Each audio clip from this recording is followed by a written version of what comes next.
ಇದ್ದೀವಿ. ಆದ್ರೆ ಈ ಬರೀ ಹೋರಾಟಗಳಿಂದ ನಮ್ಗೆ ಪ್ರತಿಫಲ ಸಿಗ್ತಾ ಇಲ್ವೇನೋ ಅನ್ನೋದು ನಮ್ಮ ಅಭಿಪ್ರಾಯ ಆಗಿತ್ತು. ಎಷ್ಟೋ ಕಡೆ ನಮ್ಮ ಹೋರಾಟಗಳು ಸಕ್ಸಸ್ ಆಗಿದಾವೆ ಅಂತ ಭಾವನೆನೇ ಇಲ್ಲ ನಮ್ಗೆ. ಯಾಕೆಂದ್ರೆ ಒಂದು ಹೋರಾಟ ತಪ್ಪಿದ್ರೆ ಒಂದು ಹೋರಾಟ ಮಾಡ್ಲೇಬೇಕು. ಇನ್ನೊಂದೇನೋ ಒಂದೇ ನಾವು ಮಾಡ್ತಾ ಇದೀವಿ ಅಂದ್ರೆ ಸರ್ಕಾರದಿಂದ ಇನ್ನೊಂದು ಒತ್ತಡ ಬರ್ತಿತ್ತು. ಆ ತರದ್ದೆಲ್ಲ ನೋಡ್ತಾ ನೋಡ್ತಾ ಬೆಳೆದವ್ರು ನಾವೆಲ್ಲ. ಅದರಿಂದ ಕೊನೆಗೆ ನಮ್ಗೆ ಏನ್ ಅನ್ನಿಸ್ತು ಅಂದ್ರೆ ಈ ತರದ ಪರಿಸ್ಥಿತಿಗಳ ಬದಲಾವಣೆಗೆ ನಾವೊಂದು ರಾಜಕೀಯ ಪಕ್ಷನೇ ಮಾಡ್ಬೇಕಾಗಿದೆ ಅಂತೇಳಿ ಉದ್ದೇಶ ಇಟ್ಕೊಂಡು ನಾವೊಂದು ಪಕ್ಷ ಮಾಡಬೇಕು ಅಂತ ಕಳೆದ ವರ್ಷದಿಂದ ನಿರ್ಧಾರ ಮಾಡಿದ್ವಿ. ಕಳೆದ ವರ್ಷದಿಂದ ನಿರ್ಧಾರ ಮಾಡಿದ್ದು ಅವಾಗ ನಾವು ಸಭೆಗಳನ್ನ ಮಾಡಿ ಈಗೊಂದು ರೂಪಕ್ಕೆ ಬಂದಿದ್ದೀವಿ. ನಾವೀಗಾಗಲೇ ನಾವು ಮೈಸೂರು ಕಚೇರಿ ಮಾಡ್ಕೊಂಡು ಈ ಪಕ್ಷವನ್ನ ಪ್ರಾರಂಭ ಮಾಡಿದ್ದೀವಿ. ಅದರಲ್ಲಿ ನಾವೀಗಾಗಲೇ 16 ಸಭೆಗಳನ್ನ ಮಾಡಿದ್ದೀವಿ. ಪ್ರತಿ ವಾರ ಮೀಟಿಂಗ್ಗಳು ಮಾಡ್ತಾ ಇದ್ವಿ ಮೈಸೂರಿನ ನಮ್ಮ ಕಚೇರಿನಲ್ಲಿ. ಅದ್ರದ್ದು ಮುಖ್ಯ ಉದ್ದೇಶಗಳನ್ನ ನಾನು ಹೇಳಕ್ ಇಷ್ಟಪಡ್ತೀನಿ.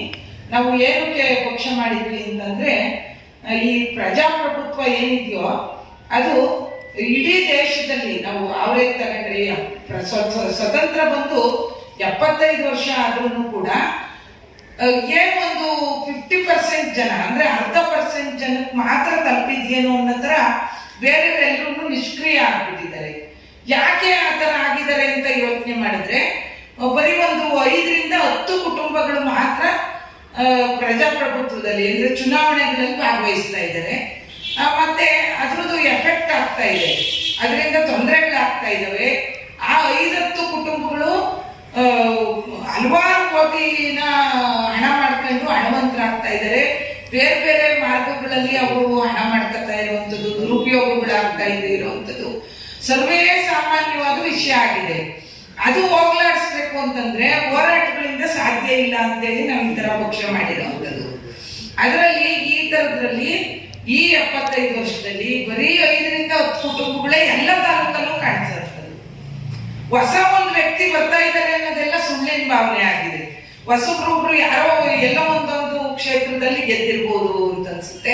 ಅಥವಾ ಈಗಿರುವಂತ ಪಕ್ಷಗಳು, ರಾಜಕೀಯ ಪಕ್ಷಗಳು ಒಬ್ಬಿಬ್ರಿಗೆ ಅವಕಾಶ ಕೊಟ್ಟಿರ್ಬೋದು, ಬೇರೆ ಯಾರಿಗೂ ಅವಕಾಶಗಳನ್ನು ಕೊಡ್ತಾ ಇಲ್ಲ. ಅವರು ಅವ್ರದೇ ಕುಟುಂಬದ ಅವ್ರದೇ ಮಕ್ಕಳು, ಸೊಸೆದಿರೋ ಇನ್ನೊಬ್ರು ಸಂಬಂಧಿಕರು ಮಾತ್ರ ಚುನಾವಣೆಗೆ ಸ್ಪರ್ಧೆ ಮಾಡುವಂಥದ್ದು. ಈ ಎಲ್ಲವರಿಂದ ರೋಸ್ ಹೋಗಿ ಏನು ವಿದ್ಯಾವಂತರು, ಯುವ ಜನರು, ಮಹಿಳೆಯರಂತೂ ಬರ್ತಾನೆ ಇಲ್ಲ ಬಿಡಿ. ಮಹಿಳೆಯರು ಇಟ್ಟಿದ್ದೀವಿ. ಈಗ ಮುಂದಿನ ದಿನಗಳಲ್ಲಿ ಅದಕ್ಕೆ ನೀವು ಹೇಳ್ದಂಗೆ ಬೇರೆ ಬೇರೆ ವಿಚಾರಗಳನ್ನ ಆಡ್ ಮಾಡ್ಕೊತಾ ಹೋಗ್ತೀವಿ.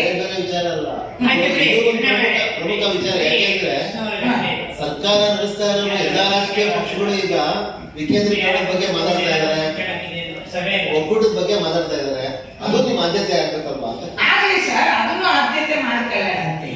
ಇನ್ನು ಪ್ರಥಮ 2-3 ಹೆಜ್ಜೆ ಮುಂದಕ್ಕೆ ಹೋಗಿರೋಂಥದ್ದಾಗಿರೋದ್ರಿಂದ ನೀವೆಲ್ಲ ಸಲಹೆ ಕೊಡಿ.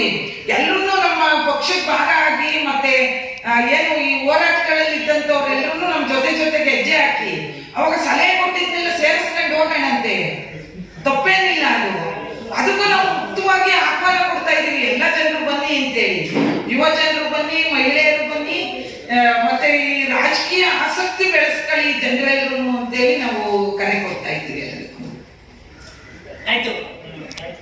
ಆಯ್ತು ಸರ್, ವಂದನೆಗಳು. ಇನ್ನೇನಾದ್ರು ಪ್ರಶ್ನೆ ಇದ್ರೆ ಕೇಳಿ.